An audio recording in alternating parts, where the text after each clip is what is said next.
So somebody asked me, "Hey Julian, do you think the Atlanta real estate market will crash?" And these are the five things that I thought about when it comes to if our market is going to crash or not. So this is the whole Atlanta metro area, by the way. So number one, we have very low inventory, which means there are very few houses for sale. When supply is low and demand is high, that means the price is going to go up. So if I only have one marker and I have 10 people that want to buy this marker, and I'm asking, hey, I sell this market for $1 out of those 10 people. Almost always there are going to be multiple people that say I give you more than $1 and the price is going to get bid up for this one marker. Number two, many houses have to come on the market at one time just to slow this thing down. So the reason why houses are, if you didn't know, prices are going up really fast. The average days a house sits on the market before accepting an offer is very low. It's the lowest it's ever been, probably within the past 15, 20 years, something crazy like that. And the reason why is because there's a whole bunch of buyers and very few houses. So all the buyers who are out there who want to achieve home ownership or who may want to get a second or third home, they're all looking at the same damn houses. So with that being the case, houses are flying off the shelves. Their sellers are having their way with the buyers, and people are just paying the most that they possibly can.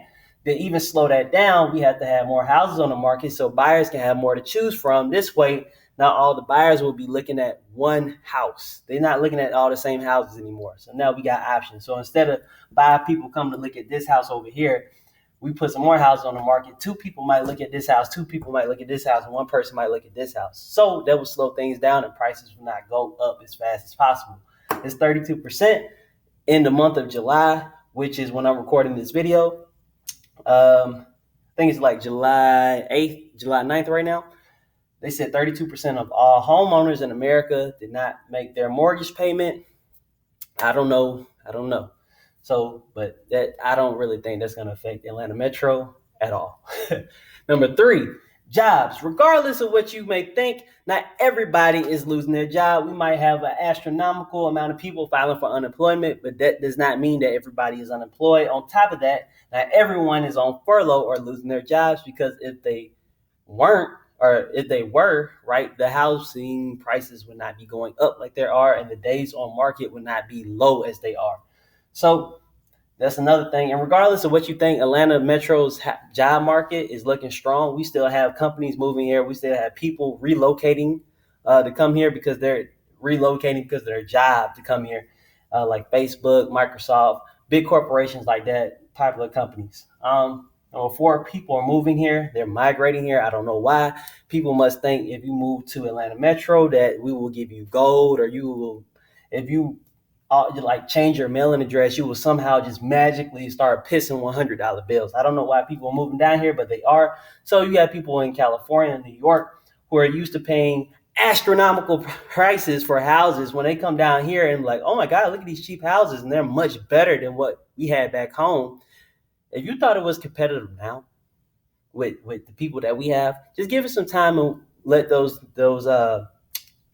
Phoenix, Arizona, and Southern California, and New York, Dallas, Fort Worth people, let them come over here and see how competitive it's going to get then. And number five, we have low interest rates. So what that does is allow people, the lower the interest rate, the more house you can buy. So if you have an interest rate of 5%, you might only qualify for about $125,000. But if you have an interest rate of 3%, then you will be able to possibly qualify for $145,000, $150,000, because 1%, I think it's a 1% change equals up or down shift in purchase power.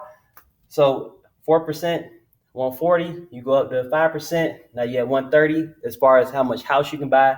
If you go from 4% to 3%, then the amount of house you can buy goes up by $10,000. So the low interest rates, that allows people to pay more price for a house and still pay the same monthly payment as if they would have bought a cheaper house with a higher interest rate. So with these five things in mind, no, I don't think the Atlanta real estate market will crash, and I actually think it will be going up for a very, very long time. It's going to take something stronger than COVID-19 to slow this thing down. So if you have any questions or anything like that, you can hit me in the comment section, hit me in the direct messages, and yeah, share your opinion, what you think is going to happen in your market.